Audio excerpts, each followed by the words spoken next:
کی اپرچونٹیز تھی وہ بالکل کریٹ نہیں کر سکی. وہی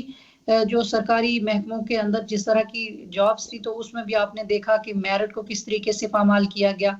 جوڈیشری میں کس طریقے سے ججز کی بھرتیاں کی گئی اور ان ججز کو پھر ہٹا دیا گیا بعد میں سپریم کورٹ نے. پھر اسی طریقے سے ہر ڈپارٹمنٹ, ایجوکیشن لے لیں, ہیلتھ لے لیں,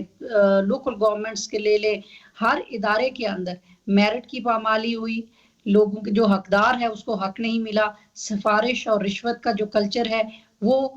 زوروں پہ رہا اور کوئی لوگوں کے جو مسائل ہیں ان کے بارے میں جس طریقے سے یہ حکومت جو بلند بانگ دعوے کر کے آئی تھی ان میں کامیاب نہیں ہو سکی کسی طریقے سے, بلکہ کیونکہ وہ حکومت سنجیدہ تھی ہی نہیں. وہ یہ الیکشن کے دوران جاتے ہیں لوگوں کے پاس اور اس طرح کے دعوے وعدے کر کے لوگوں سے ووٹ لے کے 5 سال کے لیے پھر غائب ہو جاتے ہیں اور اب پھر جا رہے ہیں لوگوں کے پاس اور پھر لوگوں کو وعدے اور دعوے اور اس طرح کی جو ہے جھانسے دے کے پھر ووٹ دے رہے ہیں, ووٹ لینے کے لیے جا رہے ہیں. اب لوگوں کو چاہیے, ہمارے لوگوں کو چاہیے کہ ان کی ماضی کی کارکردگی کو کسی صورت نہ بھولیں اور اس ماضی کی کارکردگی کو سامنے رکھتے ہوئے ایسے لوگوں کو سامنے لائیں جو کہ جن کا ماضی جو ہے وہ اس طرح کی کارکردگی سے ہٹ کے ہے, یا جو ٹرانسپیرنٹ صاف ستھرے لوگ ہیں جنہوں نے صاف ستھری سیاست کی ہے, جنہوں نے لوگوں کے صحیح مسائل کی نشاندہی کی ہے اور جو لوگوں کے مسائل کو حل کرنے میں سنجیدہ ہیں. لوگوں کو چاہیے کہ ایسے لوگوں کو جو ہے وہ ان کا انتخاب کریں اور ان لوگوں کو مسترد کریں اپنے ووٹ کی پرچی سے. آج کشمیر میں کے ٹوٹل 11 اضلاع ہیں. اگر فارورڈ کوٹا سے آپ مظفرآباد آتے ہیں تو کتنے گھنٹے لگتے ہیں بائی روڈ؟ فارورڈ کوٹا سے مظفرآباد تک 5 سے 6 گھنٹے لگتے ہیں. اور اگر فارورڈ کوٹا سے آدمی اسلام آباد آتا ہے تو کتنے گھنٹے لگیں گے؟ تقریباً اتنے ہی لگیں گے. 10 گھنٹے تقریباً ٹریولنگ ہے. جی. اگر کوئی سویئر کسی کو ہیڈ انجری ہو جاتی ہے یا شیلنگ سے وہ جو بھارت کی طرف سے بلا اشتعال فائرنگ ہوتی ہے, شیلنگ ہوتی ہے, وہ اگر زخمی ہو جائے تو اس کو مظفرآباد یا اسلام آباد پہنچانے کے لیے کوئی ایئر ایمبولینس کا بندوبست ہے؟ نہیں, کسی ایئر ایمبولینس کا کوئی بندوبست نہیں ہے اور انتہائی جیسے کراس ایل او سی فائرنگز ہوئی اور بہت سارے لوگوں کو وہاں پہ زخمی ہوئے, بہت سارے لوگوں کی جو ہے وہ جانیں گئی, لیکن وقتی طور کے اوپر پرائم منسٹر صاحب جب خود جاتے ہیں تو وہ اپنا جہاز لے کے یا اپنا خصوصی طیارہ لے کے وہاں جائیں تو کسی خوش قسمت کو کوئی یہ فیسلٹی مل جائے تو مل جائے, ادروائز یہ ہے کہ بہت سارے لوگ جو ہے وہ وہاں پہنچنے سے پہلے ہی علاج بر وقت میسر نہ آنے کی وجہ سے دم توڑ جاتے ہیں. تو یہ بہت بڑا المیہ ہے کہ ہمارے لوگ جو ہے لوگوں کے بنیادی مسائل کے لیے ہماری حکومتیں جو ہے وہ سنجیدہ نہیں ہیں اور ہمارے لوگ بھی ان کی سنجیدگی کو جو ہے وہ اس کا تب ہی وہ لوگوں کے مسائل کے حل کے لیے سنجیدہ ہوں گے جب ہم لوگ خود اپنے مسائل کو حل کرنے کے لیے سنجیدہ ہوں گے. ہم بار بار انہیں لوگوں کو موقع دیتے ہیں اور وہ بار بار ہمارا استحصال کرتے ہیں, اس لیے ہمیں یہ دیکھنا ہوگا کہ ہم نے کس طرح کے لوگوں کو اب آنے والے وقت میں جو ہے, اس سے پہلے جو ہو چکا لیکن اب کم سے کم ایجوکیشن میں جیسے لٹریسی ریٹ ہائی ہو گیا, لوگوں کے اب انٹرنیٹ کا دور آ گیا, میڈیا کا دور آ گیا, تو اس سے لوگوں کو اب پتہ چل گیا ہے کوئی بھی لوگ جو ان کی کارکردگی ہے کسی سے ڈھکی چھپی نہیں رہی. تو پھر اب ہمیں ان چھوٹی چھوٹی جو خرافات ہیں جیسے برادریزم ہے, جیسے علاقائیزم ہے, ریجنلزم ہے, یا جیسے سیاسی جماعتوں کی بنیاد کے اوپر آپ لوگوں کو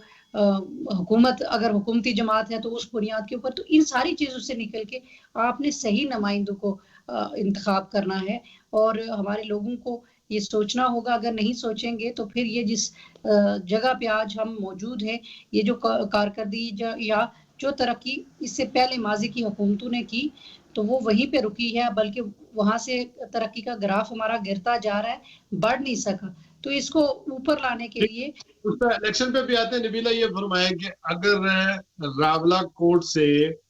یا مظفرآباد سے آپ کسی ایسے بندے کو جو سیریس ہے, اپینڈس کا جو سیپریشن ہوتا ہے, کسی پریگننٹ وومن کی کمپلیکیشن آ گئی ہے